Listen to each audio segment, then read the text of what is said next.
Hi folks, got another review for you, another Blucher product. This is by Sam Mustafa and Honor Games. This is for the Blucher rules. It's the second card set, full card set, made by Sam Mustafa for Blucher. And this is called War to the Death, and this is the armies of the Peninsular War, as it says.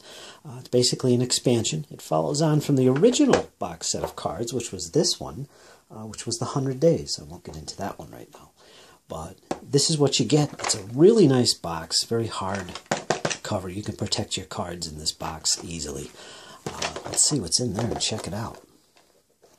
And again, this is for the Blucher rules, but one thing I would point out is a lot of these cards could be used with any set of rules. If you wanted to use hidden deployment or even hidden movement. They're basically playing card size. So that gives you an idea of what you're dealing with here. But you could use these for other games because of that. However, one of the good sides about this is that on the reverse side of each card, you have units. And if you know Blucher, the rules are kind of designed around the use of these cards. If you wanted to not use miniatures, you could use these cards. And that's the whole point of these box sets. In this, well, let's take a look at the card, actually. You got all the Elan numbers there for each unit. Special rules here. This is something very useful. In the original set, the cards did not have point values. These ones do. And that's nice. So you can literally design your armies just with the cards. And there's enough cards in here to actually build all the armies from the army lists in the Blucher rule book. And of course, more stats, nice little picture of what it represents, and the troops all deployed. Again, in case you're not using miniatures. So yeah, these are really high quality playing cards. I could take some of these out of here.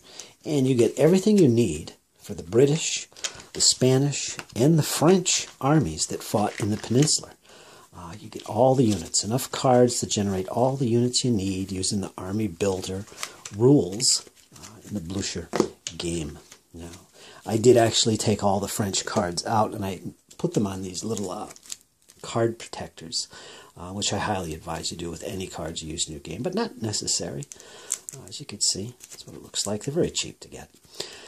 But another thing I should point out about these cards, unlike the 100 Days, is that this space here, which is typically in the 100 Days campaign set, it just had a unit ID. The actual units that took part in the 100 Days campaign would be listed here. Well, all the cards in the War to the Death set are blank, which means you could fill these in yourself.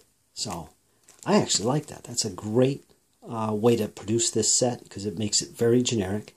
You could use these cards with any period, really, not just the Peninsula, and put in your own information. So I like that a lot. So here's all the French cards. And again, nice reverse side to it.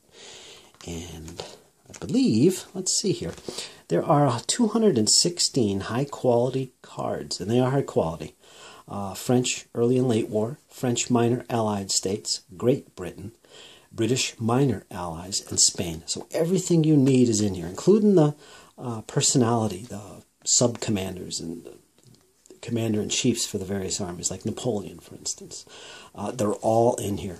If you want to play the Peninsula and you like the use of cards, grab this set. It's well worth it. I really like them. Now, I use miniatures in my games. However, I do use these cards, as you can see. For the most part, I use them for the information during a game. Whatever unit types I'm going to be playing with, I'll pull the card, so I'll have access to the information. So I don't have to write it down. If I was playing with big base sizes like this, base widths, I could actually use these cards in my games to show hidden deployment, which would be very useful because they're beautiful cards. So yeah, you can get all kinds of uses for these, not just with the Blucher rules. Nice little box, well packed and stored, so you can't go wrong with that, right folks? And here's some of the British cards. Just look at the backs on that. Nice Union Jack. Frederick Wilhelm. All kinds of little characters in here from the Peninsular campaigns. And yeah, you could use these, like I said, from any of the campaigns that involve the British and the French in the Napoleonic Wars. It doesn't have to be restricted to just the Peninsular campaigns. Let's take a look at some of these Spanish units. We got regular infantry there. Lots of regular infantry. And regular infantry. And of course, it's nice artwork on these little cards too. I like that. Again, the point value. So yeah, I have no problem with these sets of cards. Again, I use miniatures, but like I said, you can use these cards with a lot of different games and make use of them for different purposes. Very nice. And again, it's high quality, standard playing cards. Yeah, highly recommended, folks. If you're not essential to playing Blucher, but if you want to give Blucher a try, or if you're interested in completing your collection of Blucher items, you know, I highly do recommend this. Again, not essential, but very useful. Not just for Blucher, but for Napoleonic gaming in general. Okay, that's about it. It's a really quick review, actually. You got any questions about it, just let me know. Leave them in the comments below. And if you want to see more reviews like this, also let me know. Any suggestions for things you would like to see me review, let me know. Okay, folks, I hope you enjoy, and I'll see you again soon. Take care.